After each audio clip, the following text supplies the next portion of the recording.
traumado. No les voy a preguntar cómo van a estar. Horrible. Porque no vamos a abrir procesos en esta clase. Tiene una risa nerviosa. Para abrir procesos, vayan a mi consulta. ¿Cómo? Para abrir procesos, vayan Para a mi abrir consulta. procesos pues pueden ir a terapia. Recomendado. ¿Cómo están? La última semana de clases por este año. Gracias.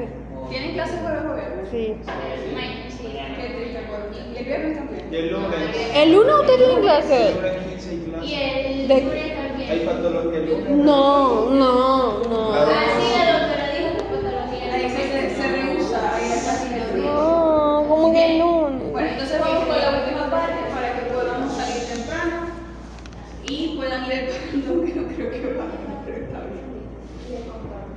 Que es a las 11 y media. ¿Qué para dónde?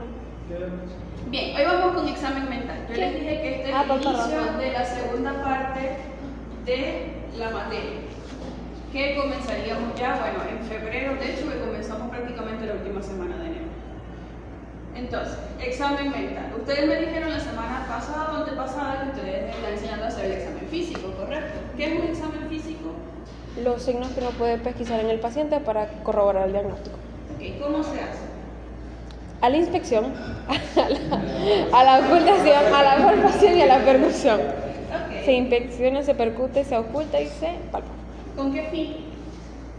Con pesquisar anomalías en el paciente. Ok. Vamos a ver algo similar que es el examen mental. Solamente que en este caso no vamos a ni ocultar ni demás al paciente. Vamos a hacer otras cosas por ahí.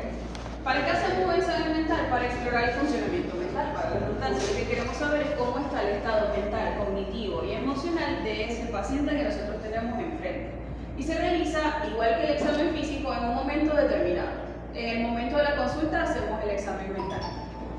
Si pasó a otra consulta, se tiene que volver a hacer porque tenemos que revisar qué ha cambiado o no. No nos quedamos simplemente con el primer examen que hicimos y de ahí realizamos todo el proceso luego, en las consultas siguientes.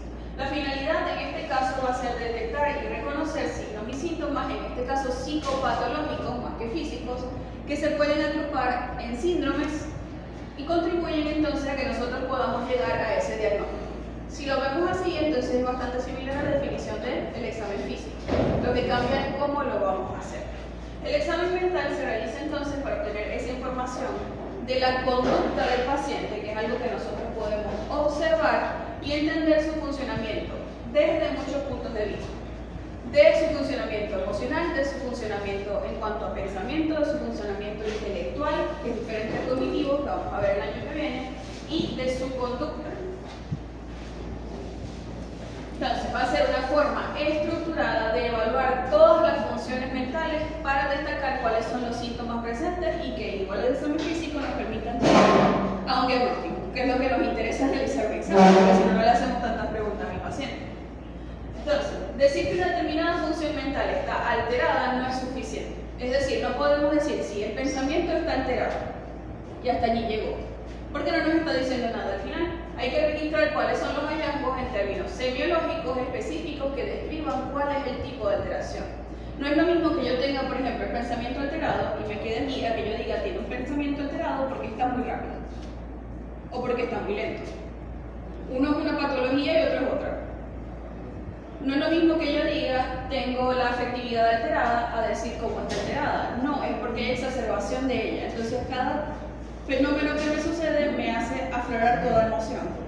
A decir que con cada fenómeno que me sucede yo no hablo. ¿Qué pasa? Yo dije, bueno, como que suspendió o terminó. No, es la última. Pero, claro, de momento ya tampoco es una cosa. El miércoles pasado sí. Lo que es que creo que salimos temprano. Salimos como a las 11. Salimos a las 5. Dale, chao. Entonces, para nosotros en psicología el examen mental va a ser el equivalente al examen físico. En el caso de medicina, pues ustedes tocan los dos, porque yo no hago examen físico dentro de la psicología. Por lo cual la evaluación médica habitual se registra en examen físico y mental y se hace una integración de ambos. ¿Okay? ¿Qué es lo que van a hacer en esta historia clínica integral que yo hablaba la semana pasada? Que va a ser también lo que les toque cuando lleguen a psiquiatría. En quinto año. O sexto, dependiendo de su apellido. La exploración del examen mental o del estado mental va a ser un proceso continuo que se inicia incluso antes de entablar un diálogo. ¿Por qué? Porque si un paciente llega y está caminando extraño, ya yo puedo comenzar a notar síntomas o signos que yo esté observando, solamente por la conducta, sin que el paciente me haya dirigido una palabra o yo le haya dirigido una palabra a él. Y se sigue realizando a medida que transcurre la entrevista clínica, es decir, desde que el paciente entra hasta que el paciente sale, yo estoy realizando mi examen mental. No necesariamente tengo que acercarme al paciente y tocar y mover para yo hacer el examen mental. Simplemente observación y entrevista.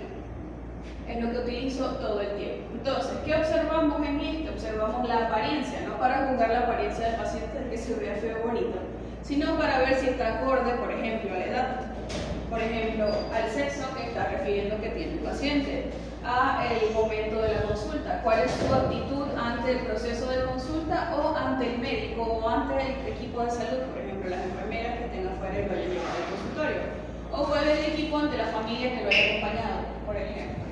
Y además observamos cuáles son las diferentes reacciones del paciente ante el entorno y las preguntas que le hacemos.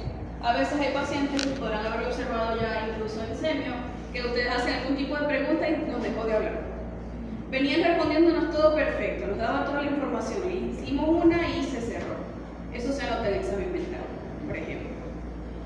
Después van a saber qué es lo que anotan sobre esa forma de interactuar del paciente.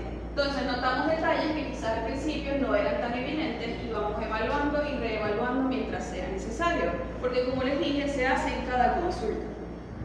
No es tan planificado en el sentido del examen físico que le pedimos al paciente que se siente, que le oculte, que respire, que no respire, demás. Es más, entre nosotros vayamos hablando, nosotros vamos anotando. Entonces hay que ser bastante observador. ¿Qué podemos tomar en consideración? Las circunstancias de evaluación. Advertirle al paciente, advertirnos nosotros y enterarnos si el paciente acudió voluntariamente a consulta o no. ¿Qué pasa usualmente en algunas consultas psiquiátricas o psicológicas? El paciente no sabía que lo estaban llevando allá. Incluso en algunas médicas también, sobre todo en adultos mayores. No vamos al médico para que te revisen, no le dijeron cuál médico. Eso a veces puede influir también en estas reacciones o actitudes del paciente ante la consulta, porque me dijeron que iba, no sé, a internista y terminé en el psiquiatra. Esto no es lo que yo esperaba. Entonces puede cambiar mi reacción ante ello. Además, si he llevado la evaluación por terceros o familiares, es decir, cuáles fueron los familiares que lo llevaron. No es que usualmente a mí me traían mis hijas, pero de repente mis nietos aparecieron y me trajeron para acá. Eso está como raro, no entiendo. Entonces, ¿qué comprensión tiene también el paciente de la situación en la que está? Si acepta de buen grado el hecho de la evaluación o se resigna a la misma por no poder evadirla. Por ejemplo, si está combinado por orden judicial o está hospitalizado, es decir, no podía hacer otra cosa más que recibir su consulta, porque no se puede mover de allí. Eso también va a traer variaciones en cuáles son las actitudes o las reacciones de ese paciente. Además, el contexto. Lo más habitual para todos nosotros es que el paciente sea evaluado en un entorno asistencial. Va a estar en un consultorio, en una sala de hospitalización, en una sala de emergencias. Pero puede suceder que lo tengamos que entrevistar en la cárcel, que era un ejemplo que ponían hace una semana, que no le gustó a nadie, pero puede ser que lo tengan que hacer en algún momento. O puede ser que tengamos que ir hasta el propio domicilio del paciente, porque no se puede mover, está encamado y no lo podían llevar a consulta. Todas estas variaciones del contexto en el que se está realizando la consulta pueden variar también estas mismas reacciones. Porque, por ejemplo, si el problema es que yo me siento mal en mi casa y me entrevistas en mi casa, quizás no te hable tanto como hubiera hablado estando en otro lugar como el consultorio. Por ejemplo, que yo me sentía como más fácil de poder expresar todo lo que yo quería expresar, en cambio estoy en mi casa y siento que no puedo hablar mucho, porque quizás estaba mi familiar allá afuera escuchando todo lo que yo digo. Y eso me hace cerrar a la información que podía dar. Otra cosa es la abordabilidad, es decir, la capacidad y la disponibilidad que tiene el paciente de ponerse en contacto con el entrevistador. ¿Qué tanto le quieran hablar o no? Como hablábamos la semana pasada, o antepasada, ya no me acuerdo, que decíamos, no, el paciente que no habla, por ejemplo, y nos responde solamente con monosílabos. Entonces ahí también tenemos que ver qué tanta abordabilidad hay de nosotros hacer las preguntas y así vamos manejando también el tipo de preguntas que le vamos a hacer a ese paciente. Es decir, si ya sabemos que no tiene muchas ganas de hablar, entonces no vamos a hacer tantas preguntas abiertas, porque no nos va a dar nada. También ahí comenzamos a ir cerrando las preguntas. Otra cosa que tenemos que tomar en consideración es cuánta lógica o coherencia tienen las respuestas que nos esté dando el paciente. Por ejemplo, si nosotros preguntáramos, ¿de qué color es la puerta? Marrón. Pero te dice que es blanco. Es una mentira. Tiene No. alteración del estado mental. Pero quizás no hay tanta coherencia en la respuesta. O si ni siquiera te dice un color que responde cualquier otra cosa, menos lógica o coherencia hay. Y eso también es parte del estudio que hacemos en el examen mental. Si un paciente es inabordable o no responde, pues simplemente sabemos que debemos derivar la entrevista para otro momento en el que podamos hablar con ese paciente. En este caso, lo que podríamos hacer es acercarnos a los familiares si hay presentes e iniciar la consulta por ese lado y luego corroborarlo con el paciente. No, que se puede. ¿Qué técnicas tenemos entonces para el examen mental? La observación y el diálogo. No tenemos más nada. Porque en el examen físico, me acaban de decir, pues tenemos de todo. Acá nada más podemos hablar con el paciente y observar su conducta. La observación, ¿cómo? No simplemente mirar al paciente, sino que como técnica de examen como tal, la observación tiene que ser activa, ordenada y flexible. Es decir, nosotros vamos a tener en nuestra cabeza qué es lo que va a ir en el examen mental y así podemos ir anotando qué es lo que nosotros vemos en ese paciente. En orden, para que sea más sencillo, sigue una pauta previamente elaborada de búsqueda de información, que es lo que vamos a ver en el resto de la materia. Y el diálogo, que es utilizar preguntas abiertas, usualmente si se puede, de forma inicial, y luego haciendo más específicas y concretas cuando vayamos teniendo ideas de cuáles son los signos o síntomas. Entonces, ¿qué podemos anotar en este diálogo? ¿Qué podemos preguntar? Sobre emociones, sobre funciones cognitivas, sobre cómo es el hilo del pensamiento, cómo son las percepciones de las cosas, de todo. ¿Para qué? Para ir nosotros anotando qué es lo que está alterado o no, qué es lo importante. Porque en el examen mental también anotamos qué es lo que no está alterado. Porque nos interesa saber cuáles son las funciones que están normales también. Quizás al contrario de algunos exámenes en medicina. Entonces ya lleva una sistematización del examen mental. Esta exploración que ustedes van a hacer a través de observación y diálogo es un proceso continuo, como dijimos ahorita. Inicia desde antes de que siquiera le dirijan la palabra a ese paciente. Vamos a recoger entonces de manera organizada, lo más ordenado posible, toda esta información y lo vamos a hacer para que sea más fácil de anotar en la historia en 6 áreas o en 6 niveles. ¿Cuáles son estos?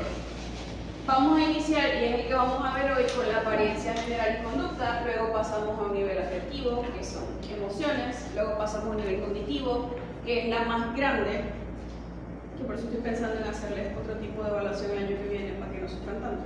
Porque el área cognitiva tiene como 7 subáreas. Tenemos el nivel senso-perceptivo, el nivel psicomotor y el nivel fisiológico, que aquí solamente vamos a ver sueño, porque el resto lo ven en otras materias. Entonces, vamos a tener en apariencia general, pero ahorita vamos a ir con cada una poco a poco. Podemos notar o anotar cómo es la marcha y la postura. No es lo mismo un paciente que llegue caminando normal a uno que vean que esté caminando como raro o que tenga una marcha fuera de lo común, que esas las ven en serio.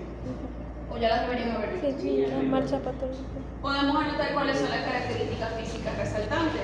Nosotros vemos un paciente y vemos qué tan normal estadísticamente esté o no. De nuevo, no para juzgar la apariencia del paciente, sino para anotar si es común en la expresión de ese paciente o no. Asimismo, las expresiones visuales que tenga o el contacto visual que haga, cómo es su cuidado personal, su vestimenta, demás. Ahorita vamos con esto igual.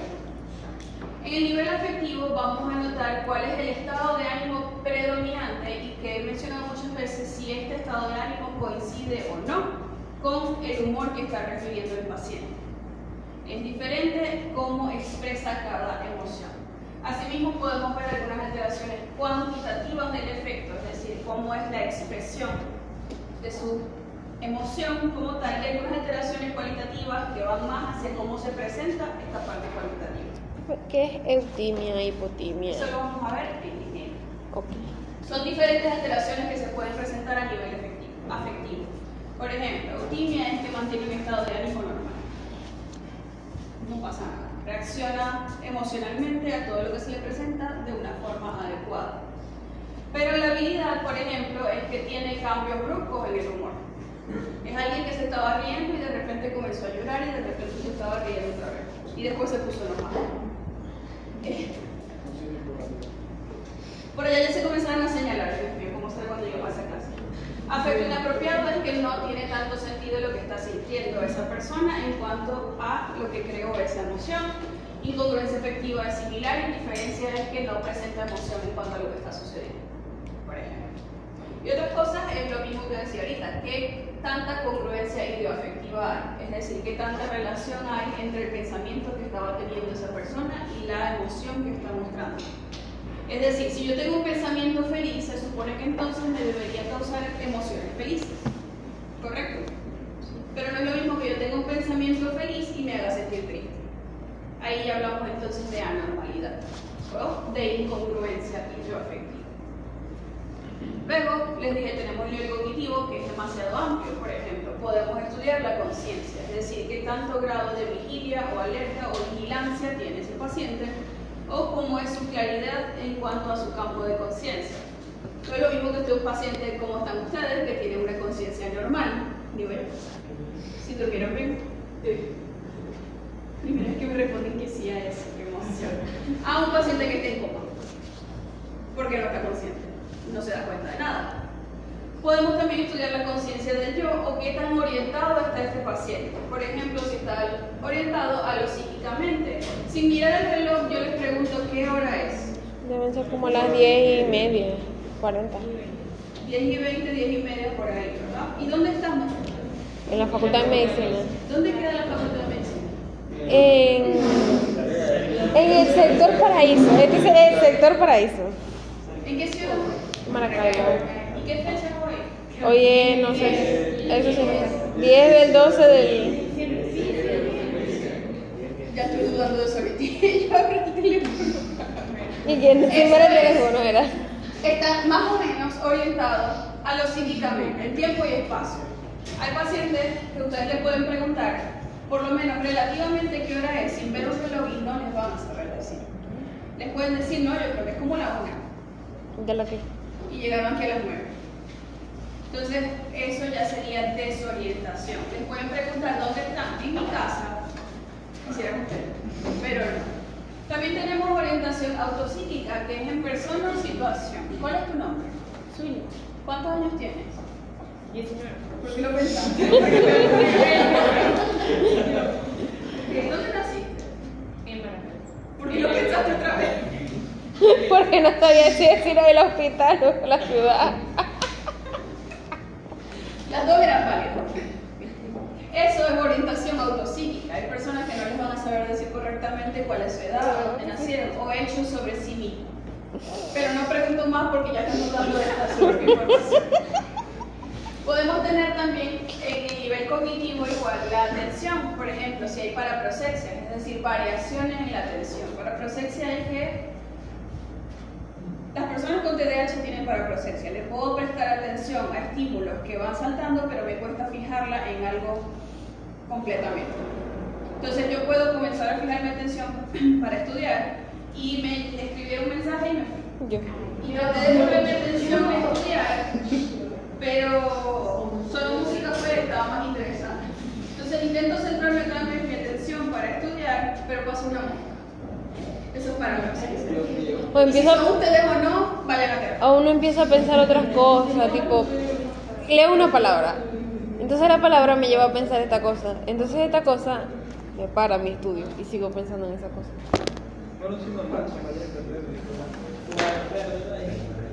No había peleado en 10 minutos. Pero ¿a quién ella empieza, profe? También podemos tener hipoprosexia o hiperprosexia. Es decir, hipo que significa ¿qué? Poco. O disminución. Hiper que significa Mucho. prosexia es atención. Entonces hay disminución o aumento de la atención. Y así es como se van a estudiar estos términos, porque hipo y hiper y a se van a repetir mucho. Entonces es más fácil aprenderse sobre el sufijo. También seguido de atención, de hecho vamos a estudiar concentración, que nada más vamos a tener, podemos tener distractibilidad o fatigabilidad. Distractibilidad, el mismo nombre lo dice, es una persona que se distrae mucho. La concentración no la puede fijar en nada. A veces se une con la paraprosexia, porque necesito de concentración para prestar atención. Y tu atención para tener concentración. Entonces van a ir de la mano. Y fatigabilidad es una persona que intenta concentrarse, pero se cansa. Y ellos tienen que hacer un esfuerzo sobrehumano para poder mantener la atención concentrada en algo. No es que se van, no es como la defectibilidad de que pasó una mosca y se fue, es que se sienten agotados al terminar ese periodo de tiempo y intentaron concentrarse. ¿Y tú? Ok. Yo. Dentro del nivel cognitivo todavía también tenemos la memoria, que vamos a estudiar los tipos de memoria y cómo se pueden afectar, que iniciamos por supuesto la más popular va a ser las amnesias, pero hay otros tipos de afectaciones de la memoria. Entonces pueden afectarse la memoria inmediata, es decir, lo que acabo de decir. Por ejemplo, no les voy a hacer la manda de preguntas. Memoria reciente, cosas de corto o mediano plazo, y la memoria remota, que es la memoria de evocación de cosas que pasaron hace mucho tiempo, y yo todavía pueda traer ese recuerdo a mi mente.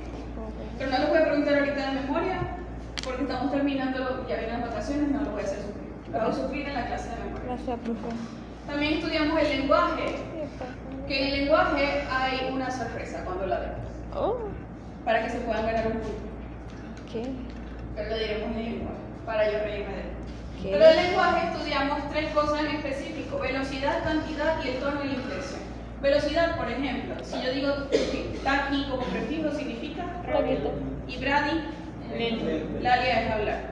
Entonces, una persona que habla muy rápido, entonces cada vez que habla le habla así, entonces no entiende nada de lo que está diciendo. O una persona con bradilalia, que habla como el muñequito de Zootopia. ¿Cómo que se llama?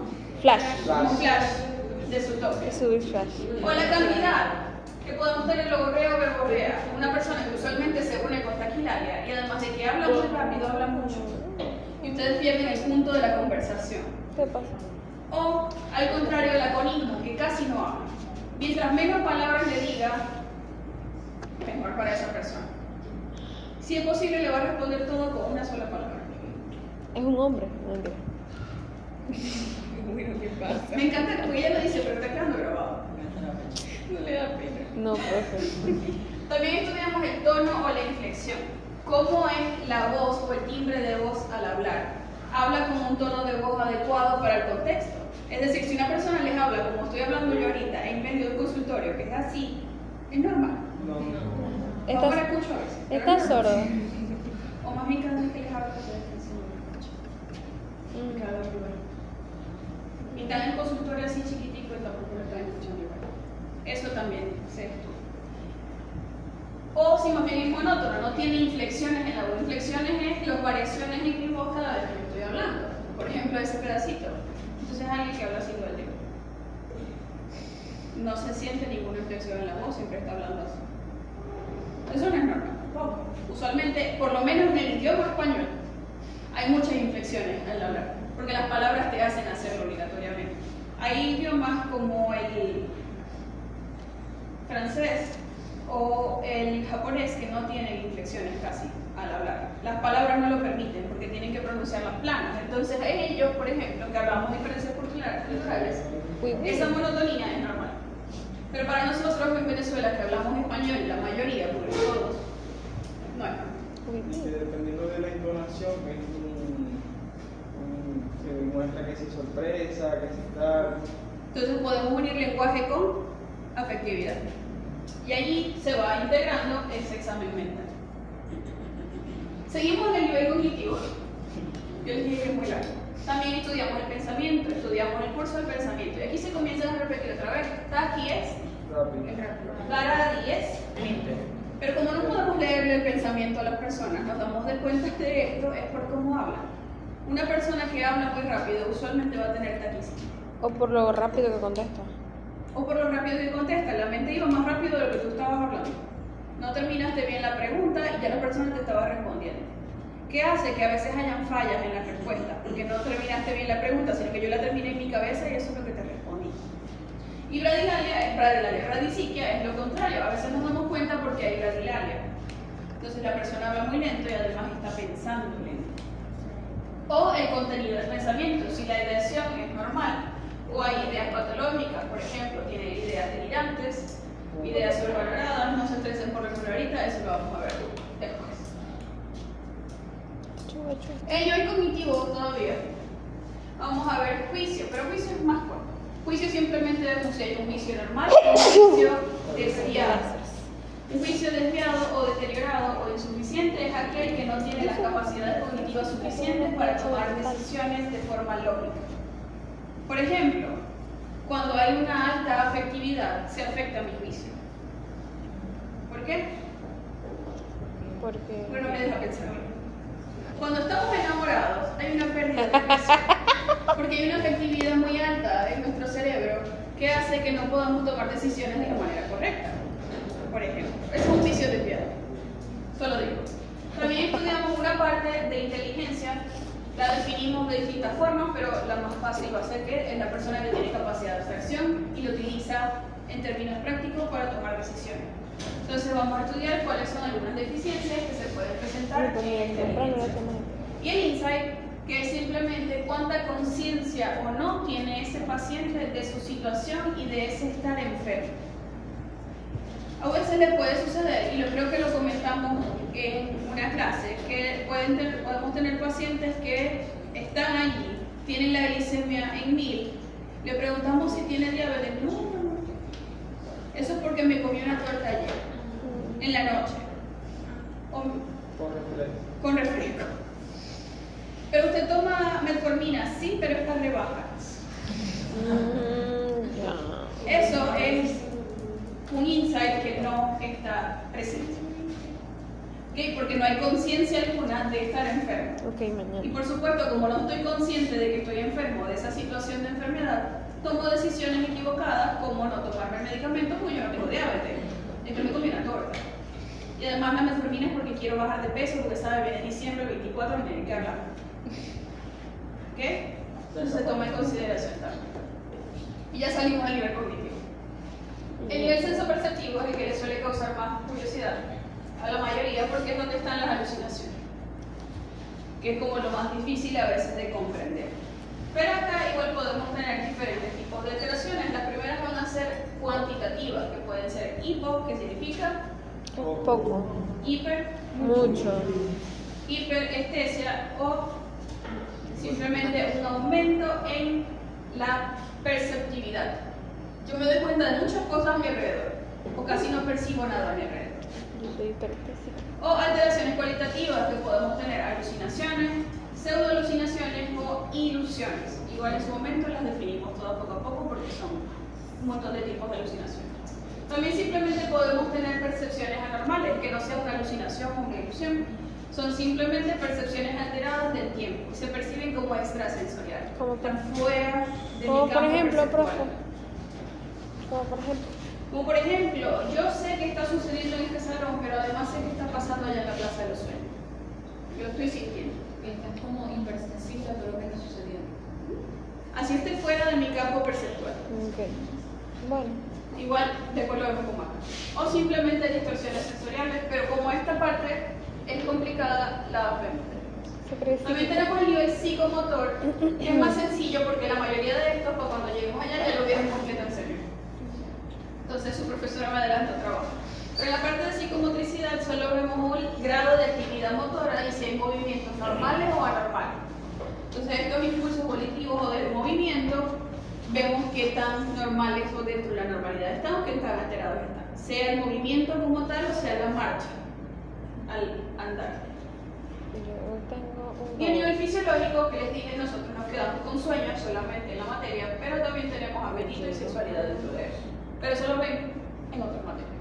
El sueño, vamos a ver cómo es el ciclo completo de sueño-vigilia y cuáles son las funciones de que ustedes duerman. Al menos 7 horas por noche. Qué gracioso. Ay, qué graciosa, profe. Solo digo que es necesario, porque si no duermo y lo que estudian no se queda en memoria a largo plazo. Ay, Y profe. que es verdad, es verdad. Pero también vemos. ¿Cómo? Nicolás Si te 3. sientes descansado luego de esas 5 horas, sí. Nicolás 3 la Pero si dormía 3. dormiste 5 horas y amaneciste con un ojo temblando, no. También vamos a ver cuáles son algunos problemas del sueño. Por ejemplo, el más común en estudiantes de medicina y en el mundo, el insomnio. Pero también otras que se pueden presentar como la hipersomnia o demás.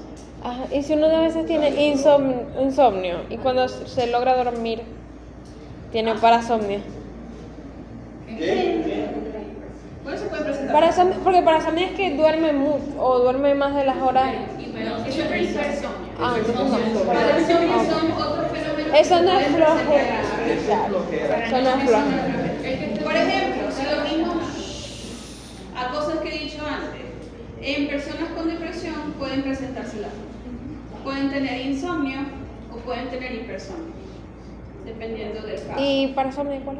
Las parasomnias son otras dificultades que se pueden presentar en el sueño. Por ejemplo, sonambulismo. Por ejemplo, terrores nocturnos. Por ejemplo, me olvidó el nombre. Parálisis del sueño. Y así.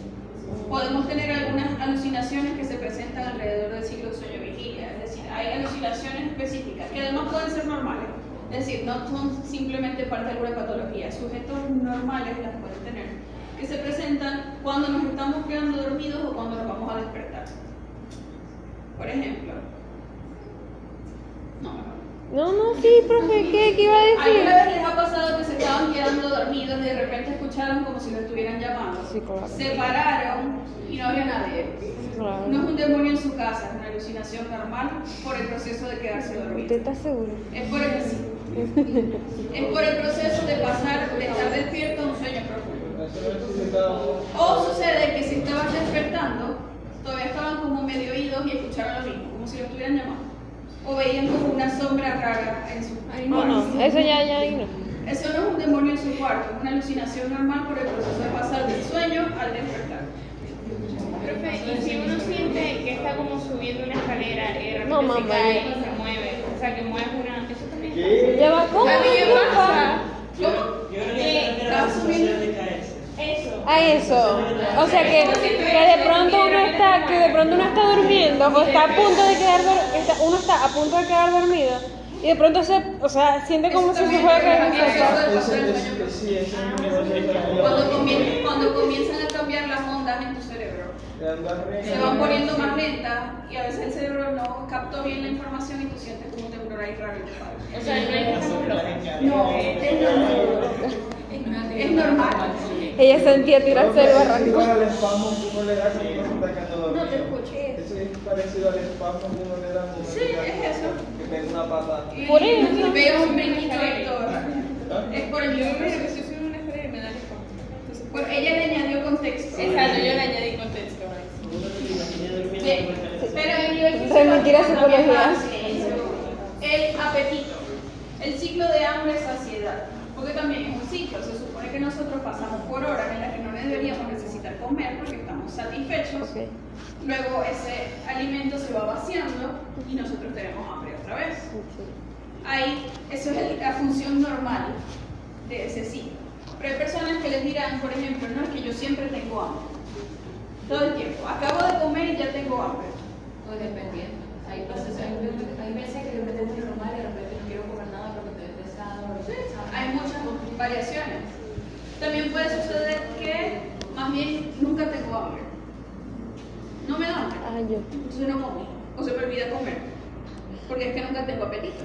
Eso sucede mucho incluso en las personas ancianas, que se les olvida comer. A ellos se les olvida comer en la mayoría de los casos. Pero puede suceder, por ejemplo, es que tampoco tengo energía. En el caso de la depresión. No tengo energía para comer. Entonces no como. O más bien en el caso de ansiedad tengo mucha. Quiero comer. O si hablamos de algún trastorno de la conducta alimentaria, puede variar. O no como. O sí como pero mucho y después hago mucho ejercicio para bajarlo todo. O lo vomito. O tengo restricción de los alimentos. Entonces es que no me gustan todas las comidas. Yo solo como comidas de color marrón. Sí, no entiendo. Sí, eso hacerlo al frente de la cámara. No, eso no. Hay restricción a veces de los alimentos, las personas que no comen vegetales, por ejemplo. O que de bebida solo van a tomar agua porque el resto tiene mucho de algo que yo no puedo consumir. Entonces la única bebida saludable para mí y que yo pueda procesar es agua. Me restringo de alimentos por alguna razón u otra. También hasta en el apetito se toma en consideración cuando hay aumento o disminución anormal de peso. Porque si yo comencé a hacer alguna dieta saludable y comencé a perder peso de forma natural, no importa. Pero si de repente hoy pesaba 80 kilos y en 2 semanas pesaba 70, eso está extraño. Y tose, y tose, y tose, está más raro todavía. Por tuberculosis. Ah, bueno, no sé. Pero bueno, O todo lo Son contrario, cosas que suceden. Yo pesaba 80 kilos y pasó 2 semanas y ahora peso 90. Profe, pero también hay casos que ese tipo de situaciones alimentarias las hace la madre.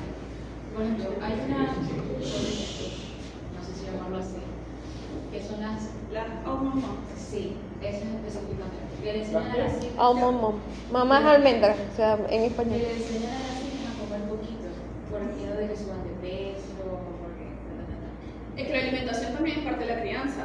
Tú comes como comes ahorita porque te enseñaron a comer así. No, es que en lo del término almond mom viene que las madres dicen, cómete unas almendras para que no tengas hambre. Ajá, y así pasan todo el Y día. así Para pasan todo el pasar día. el hambre que te da entre comidas, las ¿Cómo? almendras, porque las almendras no engordan. Si te las comes en exceso igual no. Porque todo lo que puedes comer, vivir solo de ensalada, pero si comes mucha ensalada igual no engorda. Así que ahí la creencia de que eso es falso. Pero es una moda popular de hablar de eso en redes sociales últimamente. Les dicen, en verdad nada más la he visto en inglés, le dicen almond moms, pero son madres de almendras, que salió de exactamente lo que dice ella. Pero lo que buscan es regular y hasta cierto punto controlar la ingesta de comida de sus hijas, usualmente son hijas, no hijos, pero ha sucedido en los dos que yo haya visto, para que no engorden. Eso no está mal, porque el aprender a llevar una alimentación saludable no está mal. El problema con estas madres de almendras es que lo llevan a una exageración de que no puedes comer frituras nunca. Como la madre de las Eso es hermanas, horrible. de las modelos, las hermanas Hadid, Eso que es otro ella caso. controla mucho la ingesta de las hijas, de la mayor, de Gigi. Pero en cambio del hijo no le dice nada, no le dice nada. Pero señora, cálmese. ¿Pero qué tienes tú en contra de los hombres? Porque desde la primera clase está como dice. No. No, Son cosas- ok. Bien, pero es algo común que se está viendo. Y otra cosa que ustedes, creo que ya es una materia obligatoria, no es una electiva, que es una electiva. Todavía es- sexología como materia. Todavía es materia, es electiva. Todavía es electiva. Ah, yo pensé que ya era materia. Pero ya la van a hacer en cualquier momento, materia No, en verdad pensé que obligatoria. ya lo era. Pero bien, allí pueden ver entonces que tomamos en cuenta, por ejemplo, si No, hay aumento sexología. o disminución o pérdida completa del deseo sexual y cuál fue la causa. Porque a veces puede ser desde que comencé a tomar tal medicamento pasó esto, que es lo más común. Pero a veces, por ejemplo, en algunas, sigo poniendo los ejemplos porque son las que tienen mayor variación. En algunos casos de depresión baja mucho el deseo sexual, a veces queda casi nulo. En algunas personas con TDAH aumenta mucho el deseo sexual, por ejemplo. Y a veces terminan en algunas prácticas un poco cuestionables. Porque no hay mucho control sobre la impulsividad para intentarlo. Entonces se lanzan de una a intentar algo loco. También ¿Cómo? está el estudio de los ciclos menstruales, que esto sí ya lo deberían haber visto. Sí. Embrión. Embrión. Cuando llegaron a la medicina. O cualquier cosa que pueda suceder alrededor de los ciclos menstruales. Como por ejemplo, Dismenorrea. acabo de decir que ya lo vieron. Dismenorrea. Amenorrea. El estrés causa Cuando dismenorrea. estoy muy estresada, Puede haber una pérdida de la no llega. Cuando estoy muy estresada, no llega. O hay casos en los que llega, pero, o sea, el ciclo se acorta. Se adelanta. Se acorta. ¿Y si tengo varios poliquísticos? Eso es. También el ciclo menstrual irregular. Y me llega cuando quiere, como le dije. Entonces también va en esta área de sexualidad. Y no solamente eso, sino que también va a tener problemas hormonales que quizá la pueden hacer aumentar de peso a la paciente más rápido. Entonces uniríamos el mismo nivel fisiológico, tendríamos esto. Y con apetito y con sueño. Bueno, sueño no sé, pero Y si quizá una mujer específicamente para seguir en el ritmo de ciclos menstruales. Y tiene hipotiroidismo, además de síndrome de ovario poliquístico. Va a tener disminución de peso, de herciales. Entonces tendríamos un nivel fisiológico alterado, ¿correcto? Bastante. ¿Por qué? Bueno. Por ejemplo, en sexualidad. Tendría el libido disminuido. No te escucho. Tendría el libido disminuido. Libido disminuido por el hipotiroidismo, usualmente. Además, los ciclos menstruales irregulares.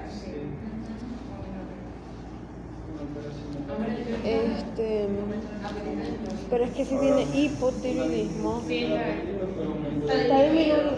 Y además Pero puede sí. comenzar a presentar, pero no tendría fluctuación de peso. puede tener muchas fluctuaciones. Porque, ajá, el hipotiroidismo si se que comienza baja a de peso y presentar la... síndrome metabólico, entonces comenzó a comer mucho dulce. Y la circunferencia abdominal comenzó a crecer. Y además, Mucho o falta de sueño. el Insomnio. hipotiroidismo en la mayoría van a presentar hipersomnia. Van a dormir mucho. Y además nunca se sienten descansados. Y si se suma el síndrome metabólico, duerme más todavía. Y así van presentando ustedes esta información en un examen mental. Ok. Simplemente colocan, por ejemplo, hipersomnia. Ya, el paciente sabe, quien lea ese informe sabe qué es lo que se está presentando. No tiene que poner no, duerme mucho. Si ya saben la palabra, es más fácil resumir porque no tengamos entonces un párrafo así para el examen mental nada más. Que de por sí ya vieron que es un poco largo. Un poco. Pero iniciamos nada más con la apariencia general. Hoy vamos a ver el nivel 1, que no va para el examen, para que no se estresen. No, pero saben, ¿por qué? Lo puedo poner, No. Yo aquí. pero yo por benevolencia no lo suelo poner, porque ya va a todos los temas que vimos hasta ahora. Ok. Pero en apariencia general y conducta vamos a examinar exactamente eso del paciente, describiendo cómo es su aspecto físico, cómo es el comportamiento y cómo es su interacción con el ambiente y las personas a su alrededor. La apariencia externa, de nuevo, no es para juzgarla, no es porque vayamos a decir si el paciente es bonito o feo. Es simplemente para nosotros entender si esa apariencia está reflejando el estado mental de ese paciente y si el examen de esta nos da pistas útiles sobre cómo se está sintiendo ese paciente. Es para eso, no es para decir que el paciente se viste bonito o feo, que es bonito o feo, que tiene el pelo bonito o feo. Por si acaso. Porque algunos pacientes con algún trastorno mental con frecuencia intentan controlar ese caos que está en su cabeza a través de su apariencia, como una manera de combatir eso que los está haciendo sufrir. Entonces utilizo mi apariencia para controlar eso que yo estoy sintiendo. Por ejemplo, puede suceder. Un cambio notable en la apariencia de una persona, por ejemplo, es alguien que no le gustaban los tatuajes, no sé si es más, de repente apareció con uno completo acá en todo el brazo. ¿Que los tatuajes sean malos? No. Pero si no era normal para ese paciente, nos está indicando algo. O se enamoró. Tiene juicio disminuido. Pero no sé. ¿Te hacerías un tatuaje porque se enamoró? Ay, se han visto casos. Se han visto. Pero quizás tú. No lo harían. Pero Se han estos visto cambios físicos casos. que hacemos pueden ser una señal de una perturbación. Sea a nivel emocional, cognitivo, lo descubriremos a Y través la parte de la entrevista. cabeza como Britney. Entonces, ¿por qué podemos comenzar? Lo más sencillo va a ser el corte, la postura y la marcha. Describimos cómo llegó ese paciente al consultorio. Con esto me refería a que no necesitamos hablar con él para saber cómo se siente. Simplemente por cómo llegó caminando, por cómo se sentó, por cómo era la postura, nosotros tenemos alguna idea. Marchada táxica. Si el paciente llegó solo y caminaba normalmente, llegó a la consulta y se sentó. ¿Por qué tú de repente como Bajo el sol. Hay un tenebrón, se puso como tenebroso? O más bien llegó en una silla de ruedas. Pongan O- una peli de miedo. ¿Cómo? Pongan una peli de miedo. Ay, no, en la facultad de medicina sí se puede ver una película de miedo. ¿Sí? Sí, totalmente. O lo atendimos mientras estaba acostado en una camilla. Además, ¿cómo es la postura del paciente? Como mi ejemplo. No es lo mismo un paciente que se llegue a la consulta y esté sentado normal, y esté hablando con ustedes, a un disculpa que te tome la reportaje primero, porque es aquí te le digo, y un paciente llegó y se pasó todo. Ay. Incómodo. O peor, porque me pasó una vez, un paciente que se tos. Y así pasó toda la consulta de la psiquiatría. Y yo en el escritorio así. No es a mí. Eso nos indica también como Señor, no me mental, mate. dependiendo de también la parte verbal. Puede ser un paciente que simplemente es muy confianzudo y pues él se siente cómodo hablando con las personas así y pues nosotros no tenemos que manejar alrededor de eso. Puede ser que sea más bien un paciente que no quería estar allí y está intentando intimidar porque sabe que eso va a poner incómodo a otra persona. Entonces, si se suma esta postura a una charla o a una manifestación verbal que también se ve como más agresiva, pues nos está dando otro tipo de información. Por eso es que tenemos que unir siempre lo que estamos observando con lo que estamos escuchando de ese paciente. O, bueno, también puede suceder un paciente, es que no me van a ver, un paciente que pasó toda la consulta con la pierna así. Toda la consulta.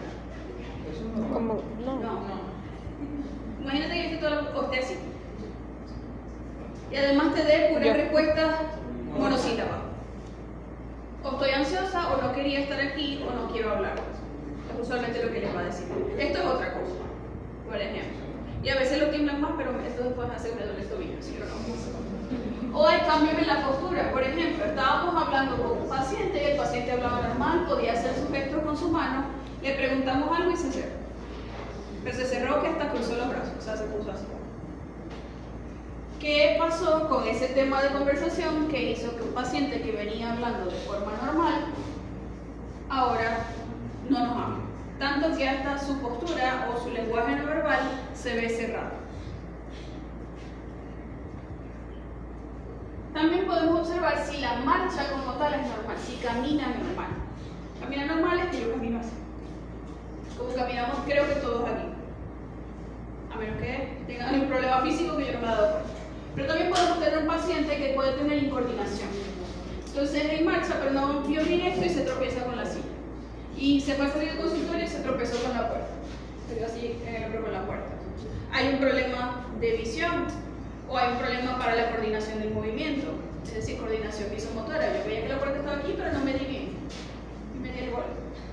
O es un paciente que está inestable al caminar, entonces camina y se va de lado. Eso ya lo vieron ustedes en serio. Igual lo vamos a repetir después.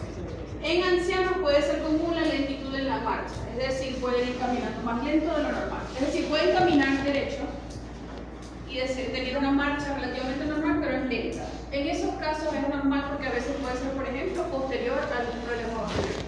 Allí no se nota como normal. Se nota eso en los antecedentes, por si acaso.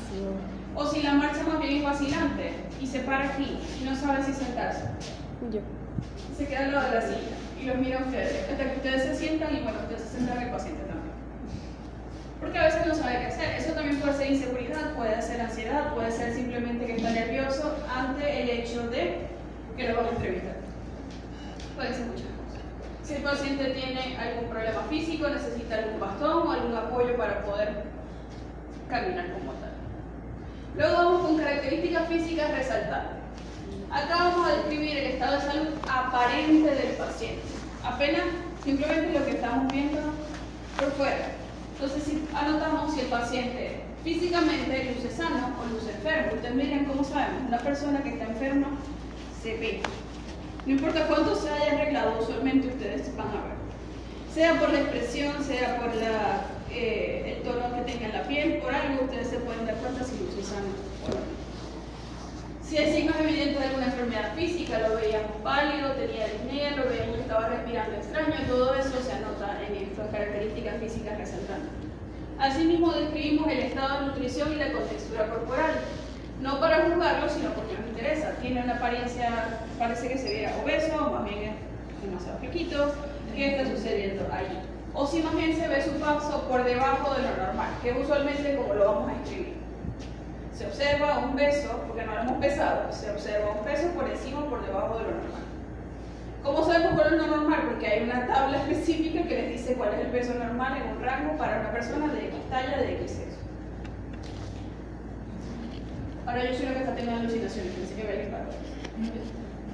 También anotamos si la edad aparente es igual a la edad cronológica. No les voy a hacer la maldad que adivinen la edad de otra persona. Pero usualmente ustedes ven a alguien y pueden decir más o menos debe tener como esta edad. ¿Verdad? Lo normal es que nosotros podamos aparentar nuestra edad cronológica, nuestra edad de verdad. Pero podemos tener el caso de que haya alguien que aparente menos o más de la edad cronológica, eso también se da. Y esto es más fácil de enterarnos porque una de las primeras preguntas que le vamos a hacer es ¿Cuántos años tiene? ¿cuántos años tiene? Entonces lo comprobamos de una vez. Entonces también notamos si luce más joven o mayor a lo que le corresponde. ¿Por qué nos interesa esto? Porque si podemos determinar cómo ha sido el estilo de vida que ha llevado a la persona. Por eso las personas que pasan mucho solo envejecen más rápido. Y bueno, puede ser normal, porque si les dicen no, es que yo trabajo como constructor, pasa mucho solo. Pero no, yo trabajo en una oficina. Ah, que pasa mucho sol, ok.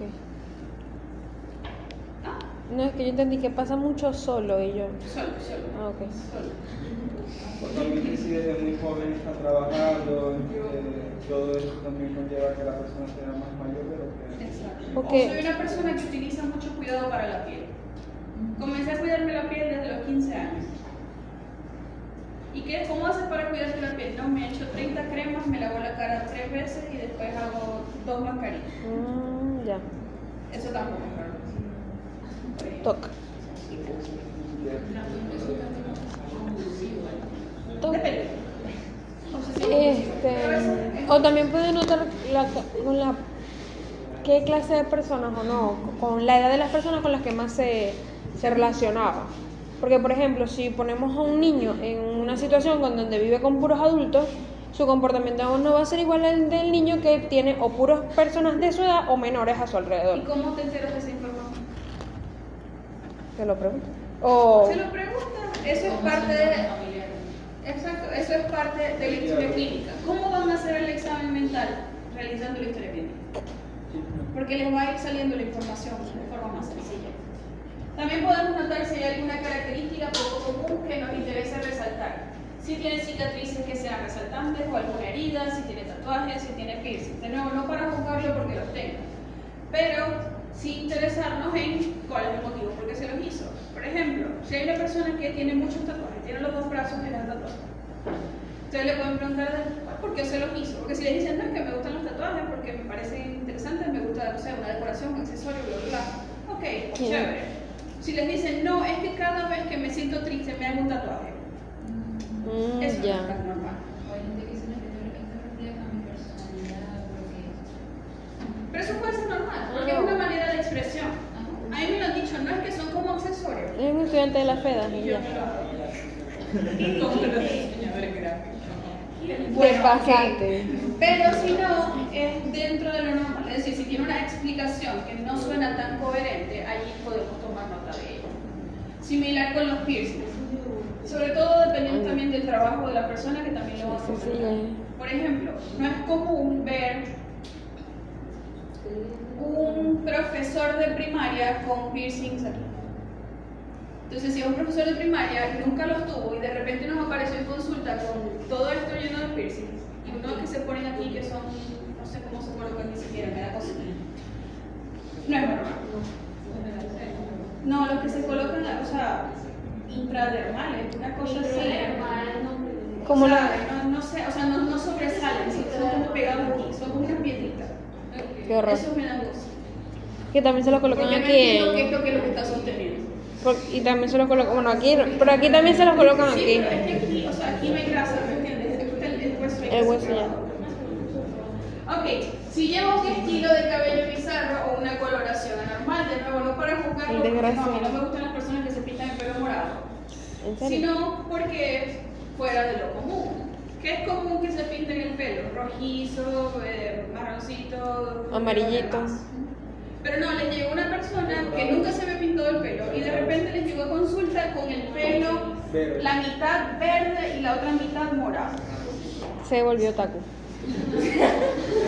¿Qué? Se volvió taku. Los podría defender, pero es verdad. Entonces les dicen, no, es anime favorito. Pues, ajá, Ok. puede ser. O de su Válido. peluca, pero se quiso pintar el pelo. Ahora, si es no, porque terminé con mi pareja y yo quería un cambio. Quería cerrar ciclo. Quería cerrar. Y a él nunca le gustaron las mujeres de Ok, pelo pero ¿qué verde. hace que el ciclo se tuviera que cerrar con un cambio físico tan grande? ¿Ok? Eso es lo que nos interesa, no para juzgar a la persona por la decisión. Ok, pero si el color es verde y no es verde tan llamativo, también cuenta. Estoy exagerando, por ejemplo. Lo que me refiero es si está fuera de lo normal, estadísticamente nosotros preguntamos el motivo. Si es un motivo que tiene coherencia, no importa. Es simplemente un gusto de la persona.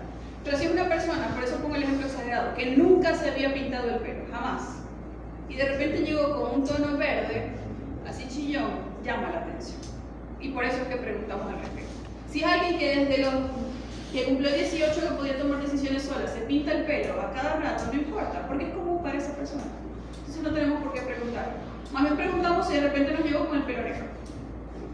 Porque entonces es una variación de lo que era normal para esa persona, por ejemplo. Desde ahí es que nos vamos a guiar para estas preguntas. Qué loco. En el caso de los hombres también podemos ver si se afeita o no se afeita, si se cuida la barba o no, que también es una variación.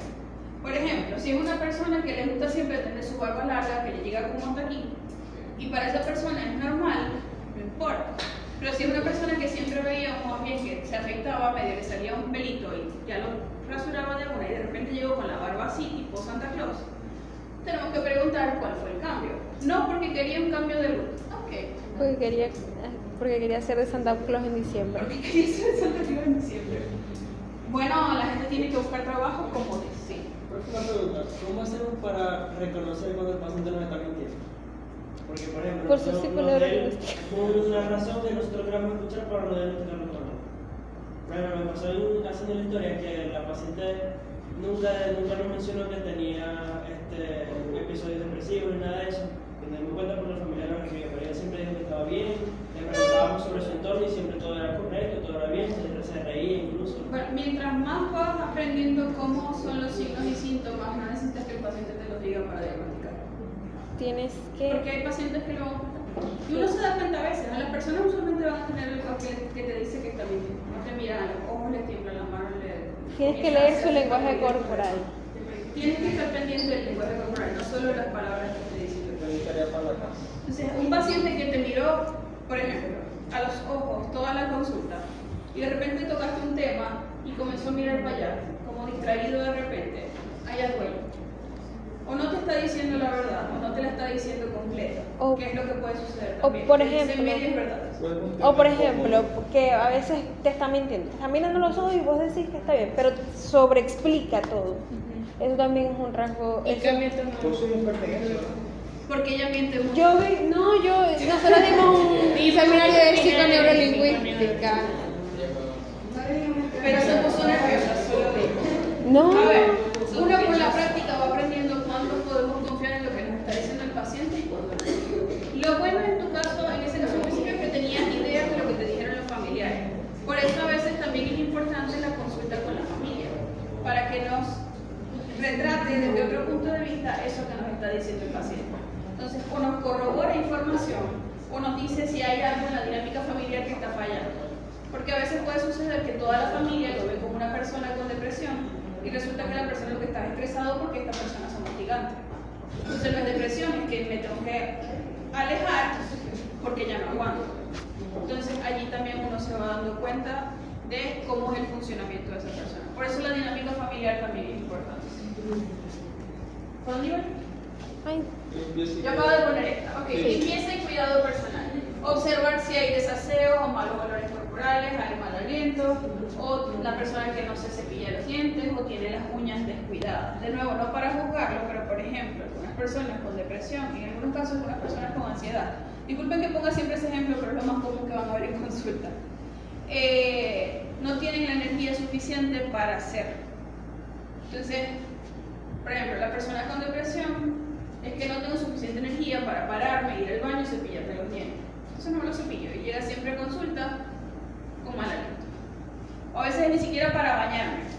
Simplemente me vestí, o bueno, me vestí, me dejé la franela en la pijama, me puse un jean, una goma y me fui a la consulta. Entonces se ve desaseado.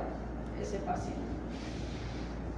O que no se cuida las uñas o demás. En algunos casos, por ejemplo, cuando hay sobre todo mucha velocidad en esa cabeza, tipo ansiedad, tipo TDAH, también puede suceder que se le olvidó. Yo iba saliendo de mi casa y cuando me monté en el bus fue que me acordé que no me cepillé los dientes. Pero ya cómo se vaya, cómo va a ser, ya llegó así. Entonces a veces también se puede preguntar, no porque esté sucio, no le van a preguntar así, sino que qué pasó, sobre todo cuando hay cambios. Por ejemplo, si es un paciente que siempre ha llegado así, bueno, no preguntamos mucho hasta que haya algún cambio. Pero si es un paciente que venía siempre muy arreglado, muy aseado y eso cambió, preguntamos qué sucedía. Entonces, ¿qué ha pasado con el cuidado de la limpieza personal? ¿Qué ha cambiado? ¿Pasó algo que evitara esto? Se pregunta así. Cuando hay una negligencia acentuada de autocuidado, puede sugerir muchos trastornos. Las personas con esquizofrenia son una de las que suelen llegar a consulta con menor cuidado personal, pero también en casos de depresión, en algunos casos de demencia, sobre todo cuando van llegando solos, es decir, no los lleva un familiar, sino que apareciendo solo en la consulta, también puede aparecer esto.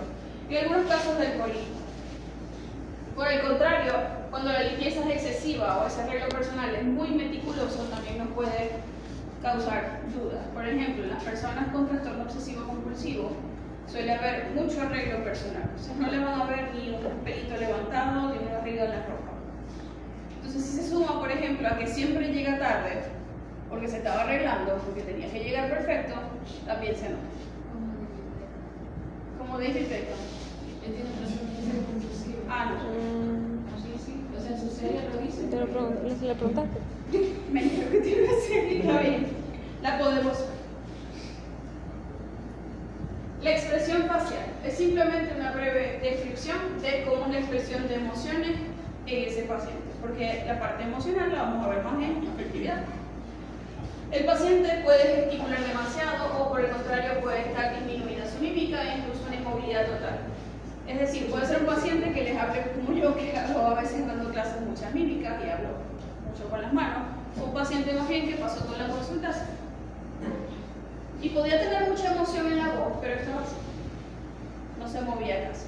O las expresiones no se modificaban mucho. La expresión facial también puede ser incongruente con el estado de ánimo, que ya lo he dicho 3 veces desde la primera clase. El contacto visual también se evalúa. Evaluamos cuánto lo mantiene. Porque puede ser una mirada fija y directa, como le hice yo ahorita, que luego se lo mando otra vez. O más bien puede ser oídiza. Cada vez que ustedes le consiguen mirar los ojos al paciente, mira para otro lado y se voltea así. O puede ser más bien una mirada suplicaz, nos mira como si estuviera sospechoso. No confía en ustedes. Entonces está así toda la consulta. Pero a veces puede estar así y es que necesita lentes, así que también a veces tenemos que preguntar. Cuando se evita la mirada, también preguntamos, a veces puede ser por timidez. Es la primera consulta, no te conozco bien, quiero saber qué está sucediendo, pero me da como pena mirarte a los ojos.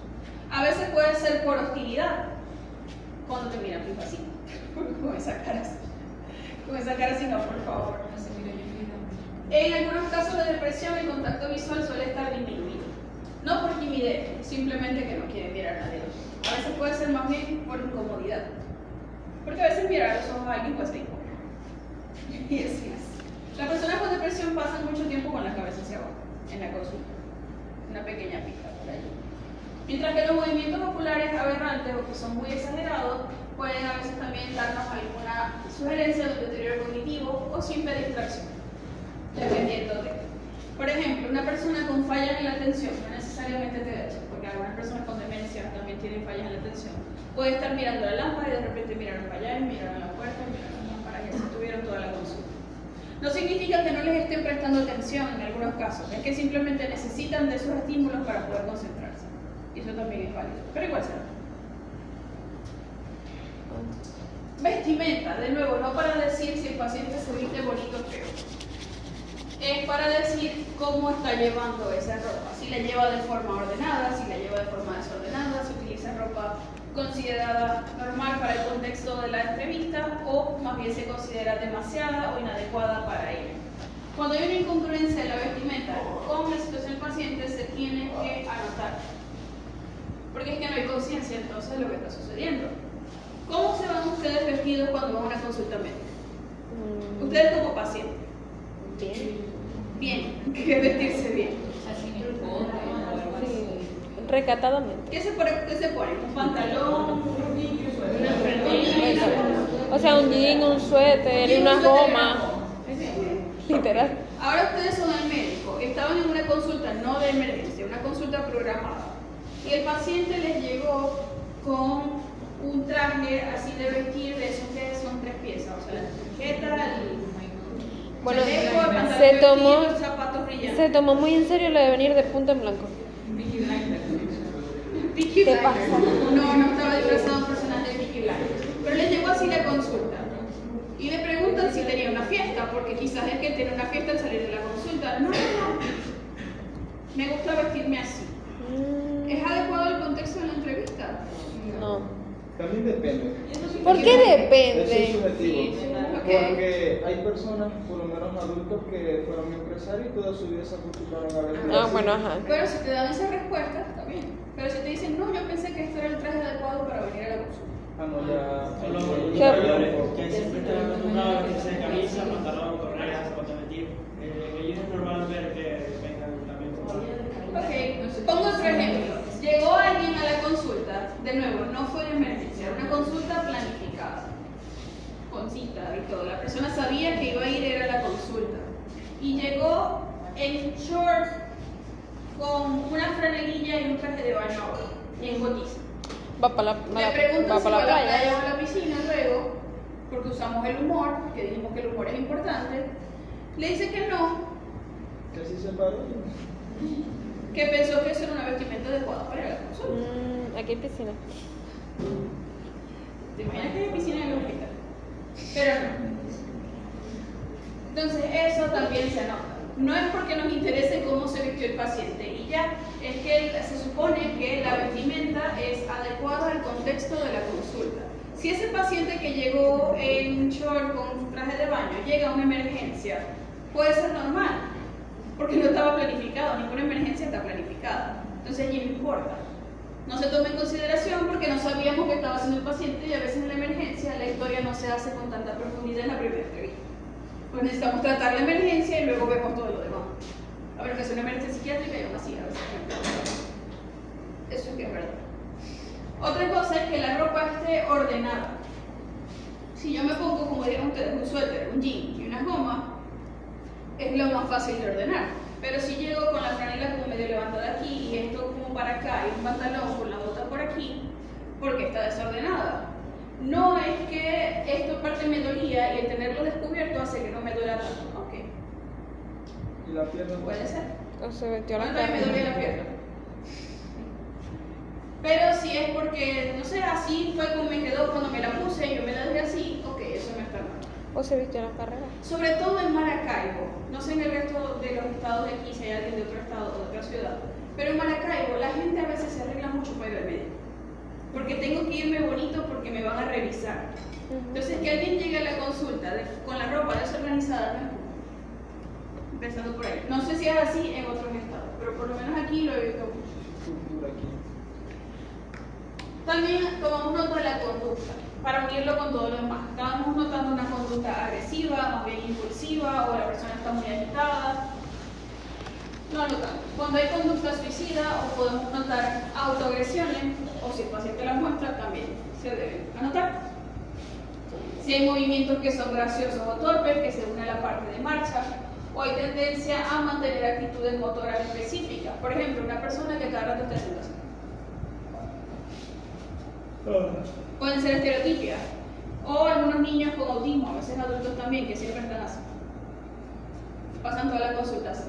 Porque se miran a ustedes. No, yo no sé por qué me están mirando ya a mí. Esos se llaman movimientos estereotipados, también los vamos a ver. Si la persona presenta tics, o si la conducta más bien está inhibida, la persona más bien parece que estuviera toda lenta. Y si esa conducta lenta se une entonces también a la bradilaria, nos va indicando Es flash. algo, que es flash de Zootopia, por ejemplo. Es su disfraz. Y ya para terminar, anotamos la actitud del paciente ante su enfermedad, ante el examen y ante el entrevistador. Todo. ¿Cómo fueron las maneras y las actitudes del paciente que pueden variar y es importante detectar cuanto antes si hay disposición para la colaboración. Esa era la abordabilidad que les decía hace un momento. ¿Qué tan dispuesto está el paciente a hablar en esa consulta? A darnos la información que nosotros necesitamos. El rango de actitudes va desde sentirse indiferente, es decir, no me importa, nada, entonces no te respondo porque me trajeron aquí obligado. O si más bien hay desconfianza, entonces no nos está hablando es porque no confía en lo que nosotros estamos diciendo. O más bien hay temor, porque me dan miedo los médicos. Entonces no le quiero responder mucho porque entonces si le sigo respondiendo me va a seguir haciendo preguntas y después me pueden hospitalizar y la hospitalización me da miedo. Entonces mejor no hablo, por ejemplo. O puede ponerse violento. Entonces me da rabia lo que me estás preguntando porque es que yo no tengo nada que ver con eso. Me trajeron obligado además, yo no sé qué hago aquí. El rango de actitudes entonces va a variar. A veces puede sucede mucho en señoras mayores con demencia, que puede haber una desinhibición social bastante marcada. Entonces tenemos esas señoras que se acercan sobre todo a los médicos hombres. Disculpa que te ponga el ejemplo otra vez. Está como bonita.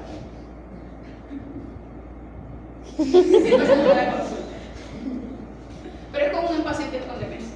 Igual se nota porque no es normal, pero es bastante observable y aquí se ve mucho cuando lo he visto en consulta.